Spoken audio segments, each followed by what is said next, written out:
To take up more of your time, I'm delighted to introduce Leland Cheung and confirm his candidacy for Lieutenant Governor of Massachusetts.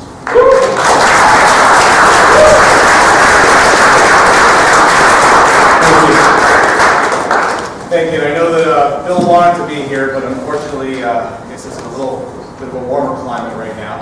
I'd like to introduce also my wife and my daughter, Leland Marie.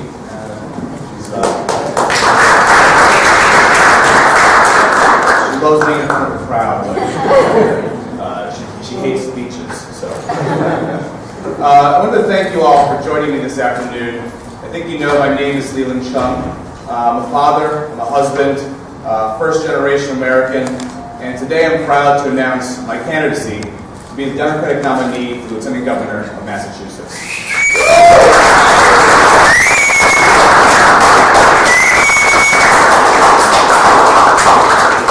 To give you a little bit of background, I'm a graduate of Stanford, of Harvard, and MIT, and I've been a successful venture capitalist investing in companies right here in Massachusetts, and I'm now serving my third term on the Cambridge City Council. And I owe all the accomplishments, everything that I've had happen that's been good in my life, to my parents, my community, and to my family. When I was first asked about sharing my vision for Massachusetts, I knew immediately that I wanted to be here at WorkBar's co-working community.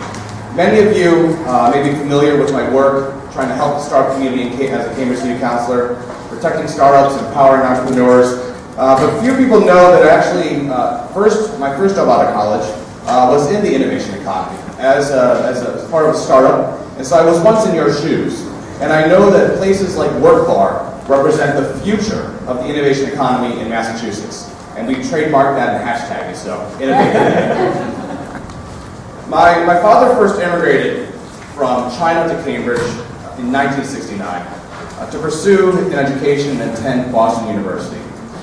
But after my father first immigrated here, and walking every day from Harvard Square across the bridge to Boston University, what he saw here was so different from anything that he'd ever experienced before that he wanted to make sure that I grew up knowing just how lucky I was and the differences in my life versus what it would have been if he had stayed.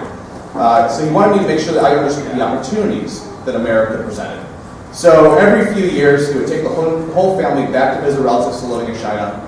And besides I think the obvious references that people always talk about, they don't have toilets, they have toilets in the ground, there's pigs and chickens walking along the street. In Cambridge we have them in coops. But I remember being learned, I was always that rabble-rouser, I remember being learned and shocked to learn that my cousins in China couldn't write an op-ed in the paper criticizing a decision that the government had made or the politician had made without risking reprisal on themselves and their family. I knew that my cousins couldn't run for office because they had a different idea to offer. They could only run for office if they wanted to toe the party line. Those trips taught me the dual nature of democracy. On the one hand, it gives us unparalleled freedom and opportunity, but on the other hand, it only exists if we choose to participate. My father made sure that I participated. He raised me to be engaged in our community, to take action when action is needed, and he also taught me that participation and engagement only go as far as the ideas and the values behind them. And through a little bit of trial and error, I learned that if I was going to be involved, I better know what I was talking about and have the education I needed to carry my ideas forward. And as a child of immigrants, I know firsthand the transformative power that education can have on a child's ability to attain their full potential. And that education is the strongest vehicle we have for social change and economic mobility. And our first responsibility as a society must be to leave the next generation with the tools that they need to solve their challenges and achieve their dreams. So it was my education at Stanford and Harvard and MIT, Sloan, which led me to opportunities in the private sector. Opportunities where I invested in companies right here in Massachusetts. And those sectors, they ranged from internet infrastructure to mobile technology, communications, life sciences. But all of those projects, despite them being in different fields and different purposes, had one thing in common. They helped to create jobs, they helped to create opportunity, and they helped to better our society. And as much as I was investing in local businesses, I also wanted to make sure that I was investing in the people who live and work around them. So in 2009, I ran for and was first elected to the Cambridge City Council. And during my last 5 years in the council, I've increased space for entrepreneurs. I've helped bring places like Work Bar here to Cambridge. I've fought to ensure that every single child in Cambridge has a head start on achieving their full potential by advocating for pre-K and junior K and saying that it shouldn't just matter what month you're born in or whether your parents have the ability to pay, but every child should receive access to a high-quality early childhood education. I've fought to provide internet access to the 30% of kids on free and reduced lunch in our schools that do not have access to internet at home. Fought to provide resources and training and professional development to teachers, and make sure that the parents and the guardians have the resources that they need to help their kids succeed. I've been proud to stand shoulder to shoulder with the men and women marching in front of our biotech businesses and with clerical workers at Harvard University to urge those companies and universities and institutions to provide comprehensive healthcare benefits and competitive wages. I've advocated for strengthening services to support our homeless population, and I can go on and on. I think those of you that know me know I'm tireless. I have a lot of different interests, but I'll stop there and I'll say that most importantly, what I've learned is what it takes firsthand to run a city and ensure that services are delivered to residents each and every day.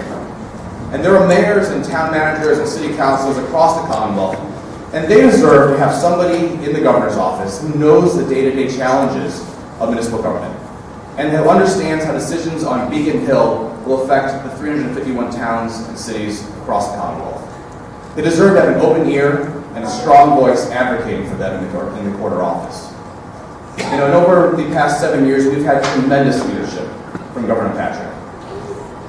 Yeah, I agree. This administration has made the right investments in education, in innovation, in infrastructure, and those investments in Massachusetts, and in ourselves, and in each other, have made us first in the nation in student achievement. They've made us first in the nation in energy efficiency. They've made us first in the nation in economic competitiveness, and first in the nation, standing right here, in entrepreneurial activity and venture funding. And we see those accomplishments every day living here in Cambridge in our growing biotech and clean tech companies. We see it in the fields of robotics and precision manufacturing. We see it in Kendall Square and the Innovation District and all up and down Route 3. But we need to see it in a lot more places. We need to bring it to the Boarded Up Mills in Lowell and shut down factories in Brockton. We need to see it in Worcester, in Springfield, in Fitchburg, and Lawrence. If we want to see our innovation economy expand, we have to be willing to invest and support the infrastructure that it needs. We need to continue investing in broadband, highways, bridges. I've done this as a member of the board of our economic development agency in the state. And as we make these investments, we need to make sure that we have the right local stakeholders at the table. The mayors, the city planners, the chambers of commerce, all of them need to work together with the state to make growth as easy as possible. And then, we need to also make sure, most importantly, that we have a well-educated and well-trained workforce to fill the desks and labs and the new facilities that our shared efforts have created. We need to build partnerships with local universities, community colleges, vocational technology schools, the things I've been doing here in Cambridge, so that the next generation can be trained to meet the needs of the innovation economy, regardless of whether you have a 4-year degree or a 2-year certificate. The challenges and the opportunities that face us in Massachusetts are the exact same challenges that I've been working on as a Cambridge City Councilor for the past 4 years. How do we make sure that the engine of our innovation economy doesn't just serve a few, but benefits every single person throughout our community? How do we ensure that we build a Massachusetts that everyone has the opportunity to build a better future? Not just the chosen few born in the right zip code, not just the chosen few born with the right last name or the people with the right connections. And how do we make sure that we continue creating great jobs, not just for people with PhDs, but for those of all fields and all levels of education? And more importantly, not just for the economy we have now, but for the economy we want to have in our future. We need to work with business to expand the innovation economy beyond Kendall Square, beyond the Innovation District, beyond I-95. We need to make sure that every single child in Massachusetts one day has access to a modern job and a living wage. This November, we're going to face a choice. It's one that we've been presented with 4 years ago and 8 years ago. And the question is, do we elect a candidate like Charlie Baker, a candidate who has a history of divisiveness and exclusion, a candidate whose biggest legacy in our state was creating the Big Dig financing scheme that compromised the rest of the Commonwealth's infrastructure and set us back decades, And this isn't just about the tunnels to make it easy to get to the airport, it's about the way that we finance it. And how do we move forward? And how do we invest in ourselves and help guide our future along the road that we know has been successful, that we've seen be successful the last decade, and continue to be successful, and that will continue to be successful with the right leaders at the helm. In his last State of the Commonwealth address, Governor Patrick said, "It's all about investing time, ideas, and money in education, innovation, and infrastructure. That strategy creates great jobs now and sustained growth into the future. It's the right strategy. That's where our present and our future lie." Governor Patrick was right.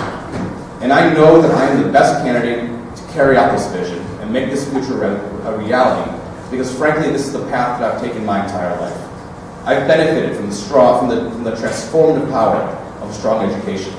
I've had a private sector experience of investing in companies in the innovation company right here in Massachusetts. And as an elected official, I have a proven record of bringing local partners together with business to incentivize growth and put gains back into the community. In 1969, my father immigrated, as I said, from China to Massachusetts, and he didn't have much, just a few dollars in his pocket, but he had a dream of someday building a life and building a better life for his children. With a newborn daughter, 5 months old, at home now, I carry my father's dream, and I feel the same way that I think he must have felt when he first moved here.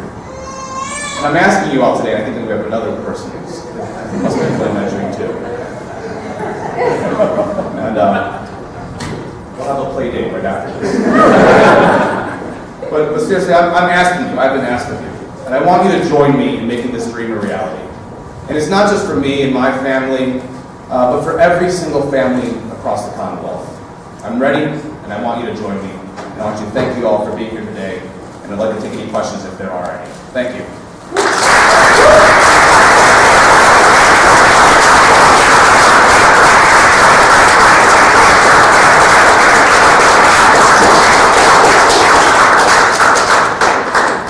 Yeah, go ahead.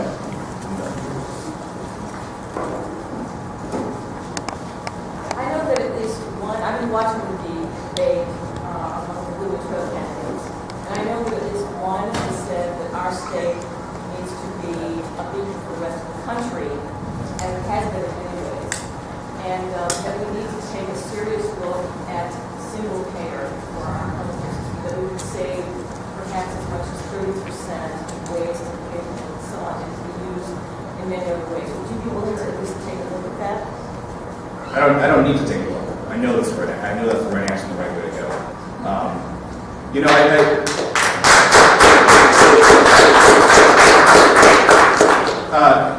I think the reason is, yeah, she wants it too. So I'll tell you on your point. She's starting to tease, so.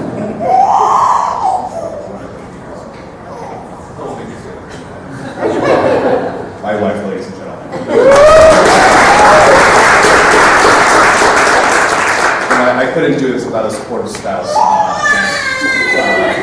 Frankly, I won the lottery when I was playing the baby game, and I thank my lucky stars every day for it. I'm also on the board of the National League of Cities. And this is an organization, so I've been in the federal government advocating on behalf of cities and towns, because every decision that's made in Beacon Hill and down in DC, the big theories I think everyone kind of focuses on, they meet the row when they get down to the city level. You know, when we had the issue with the EBT cards that weren't working and people weren't able to pay their food, they weren't calling the governor, they weren't calling the president, they were calling me, and they were calling Minka. And we were the ones that were going down and trying to fix their problems on the fly and try to make ends meet for them and loan them money. So I know that every decision that's made in DC, we're the ones that wind up having to make it work. And I think when it comes to single payer, we're seeing the same thing. The reality is, if you have an insurance industry that is able to cherry pick the very best candidates out of their risk pool and put them into, and give insurance to them, that means that the lowest risk people are in that insurance company. And even if they can't have bias, they can still advertise in certain ways. This is what I learned in MBA. We took a course in insurance and how to pick the right people to come be in the insurance pool. Well, frankly, then that leaves the people with the highest risk are dependent on the government insurance. And that increases that's why the government insurance is always going to be more expensive than private insurance. Insurance, the point of insurance is to amortize risk across the population. And the broader the pool you have, the better it works. So single payer makes complete sense. And I would love to see Massachusetts lead the nation in doing that. And I'd love to see the the nation, a lot of other things too. Leland, I'm sorry, we're past the time that we have this space, so Okay. he's going to come around and shake hands with everyone, and I want to thank everyone for coming. Thank you all.